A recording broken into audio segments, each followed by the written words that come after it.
It's almost the best metaphor about me. Right there.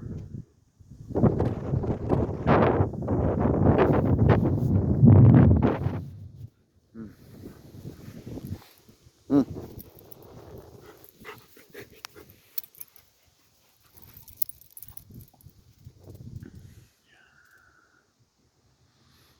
The storm clouds are coming.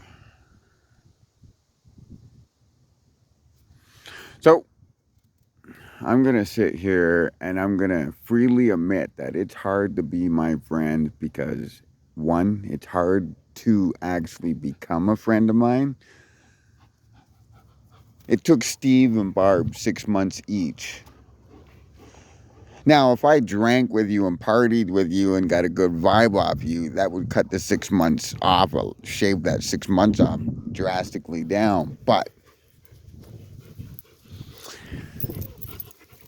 people are ashamed to be seen around me. They don't want to be seen around me and whatnot. You know, I'm not invited anywhere. If anything, people will show up at my place after, you know, the party's said and done and they still want to keep going. You know? There we go. My princess baby.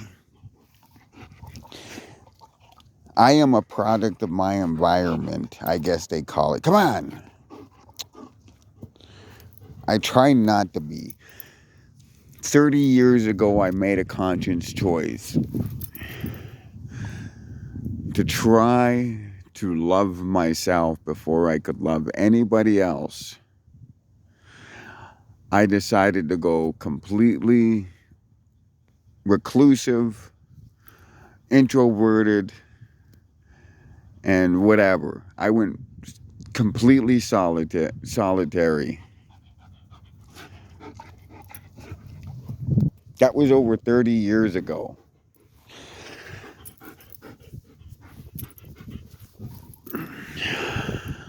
In those 30 years, Steve and Barb, Steve was the first one, Barb was the second one that ever became my friends. Barb was a little easier because she was my landlord and, well, she's gone through some stuff, so we had something in common. So she understood me, and same thing with Steve. He went through some stuff that made him understand where I was coming from. Not a lot of people have gone through a lot of stuff. But anyway, Steve was the last person that was my friend, that I could trust and whatnot. So after losing him, I tried to be a much better person like he was and trust people and whatnot. To break that try to break that cycle. Now, why do I have trust issues? Well, let's go through them. Exclusive. Before I was born, I wasn't even wanted, from what I understand, from an aunt or somebody that was close to the situation. So even before I was born, there was alcohol and drugs involved and an abortion on the hopeful by doing all the drugs and alcohol. When that didn't work, my birth was hidden. I was born April 11th, but the first paperwork ever on me is a few months later in June, July, here in Calgary, where it's reported a screaming baby was in an abandoned Calgary apartment. Upon retrieving that screaming baby, it was found that he was severely abused to the point his back was crushed because due to being it stomped into, and he had massive cigarette burns. Now, let's go. Let's go. Now, there is a police report about the baby incident, and about how they found the said baby. And there was also a second police report that came in like 3 days after the said found baby, that an individual came into a Calgary Police Department and claimed that the said baby Smith, was his baby and he was an American. But he had no documents, no proof, no nothing. He just came in and said, "That's my child." Come on.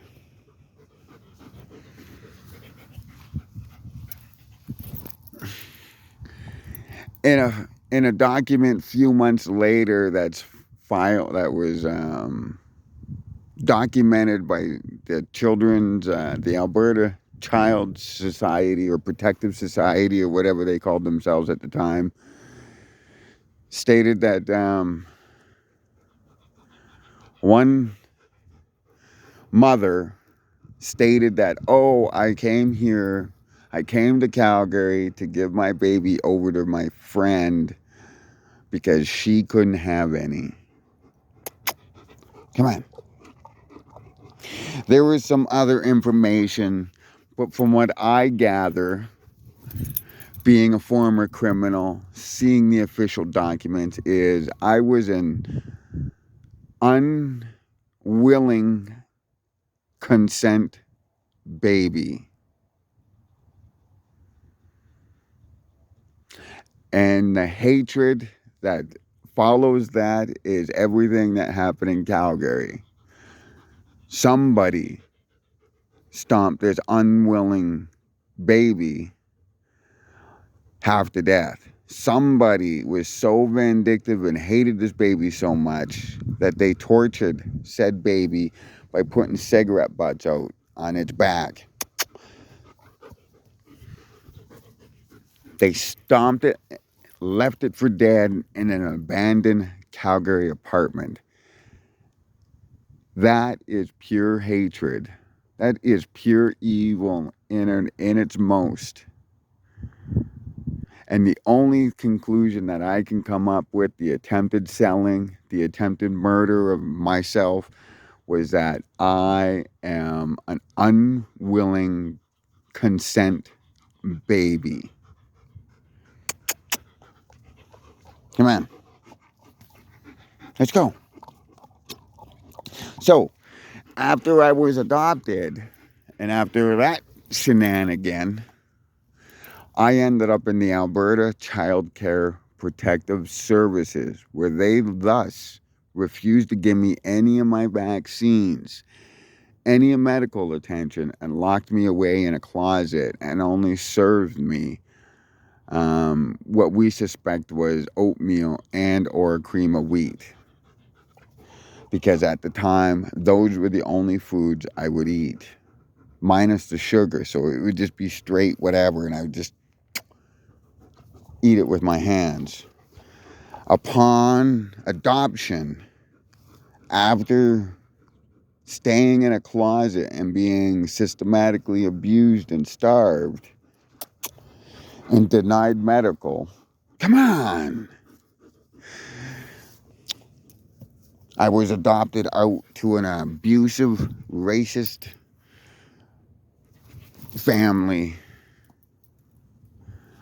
And in that family, they were going through a divorce, and it was found out later, the last time I talked to the adoptive mother, was that it was all planned. My adoption was to get her and her kids away from her first abusive, racist husband. So her plan to adopt me and leave me with him so she and her kids can go and live free. She did that. She completed that plan. Where I was thus left with an individual that never wanted me in the first place and reminded me every day how much he hated me, how much he blamed me for his family leaving him. Pretty much everything under the sun was beaten into me. Oh, but that's not all. The said adoptive mother knew that that said child wanted to be loved so much, to be a good son, to be accepted. So she baited him with promises and lies, saying, oh, well, the courts gave you to Roy, and we're going to fight to get you back home with us, blah, blah, blah. But could you be a good boy and go into this closet and grab this, this, and this, fully knowing that that said child would gladfully do it without hesitation. And when the beating came, he would never say a word and take that beating because he thought he was doing his mama solid. And she used that against him for many, many, many years and lied to him. Oh, well, that's not the best part. She kicked him out for a drunk that wanted to beat him, and he defended himself. So her drunken boyfriend came up and smacked him because he was defending his adoptive sister because they were all drunk, and she was born with alcohol. What do they call it? Alcohol fetal syndrome. So I didn't think, once I was told about alcohol fetal syndrome, that a drunk dude going to pick up a child that was suffering from alcohol syndrome, being picked up by a drunk guy that smelled like alcohol, was drinking, should be handling said baby. He didn't like my comments. He decided, oh, I'm man enough, so he smacked me. I smacked him back. I was 14 at the time, middle of winter, northern Alberta, snow up to kneecaps. I was kicked out that minute with what I had on, which was a sweater, sweatpants, and I took my shitty shoes because I wasn't allowed to take my school shoes, my good shoes. Come on. Come on.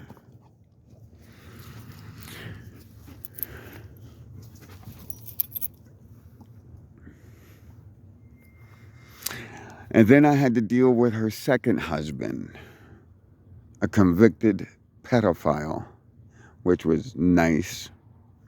And I had to keep that person in line with her newly adopted baby girl.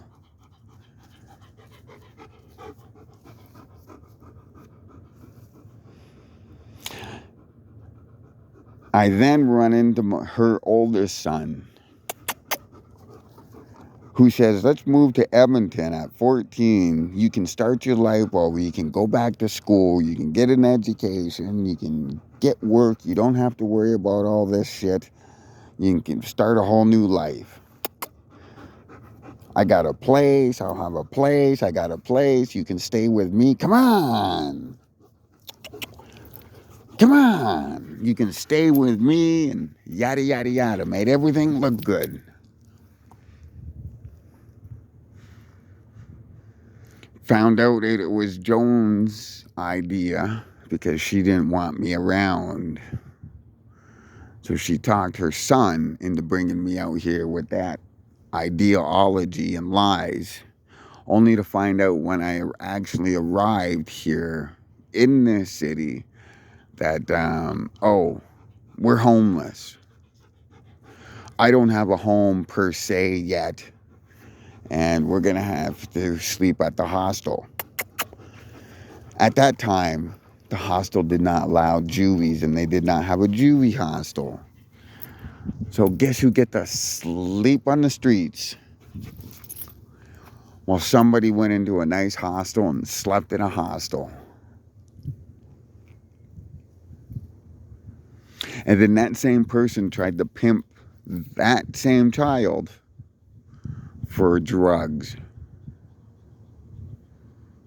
And then that same person went to jail and left that same kid on the streets. That same person actually had fiance that cheated on him and poisoned him with paint thinner in his Coke. So, yeah, that same person has trust issues galore.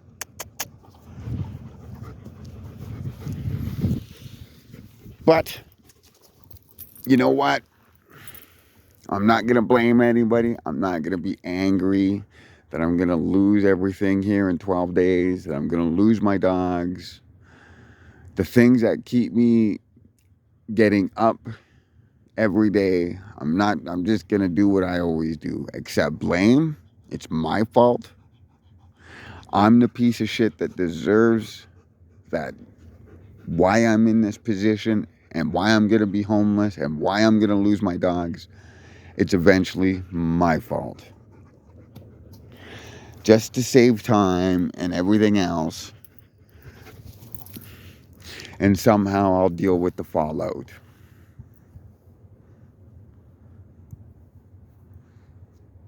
Funny how that timing went, eh?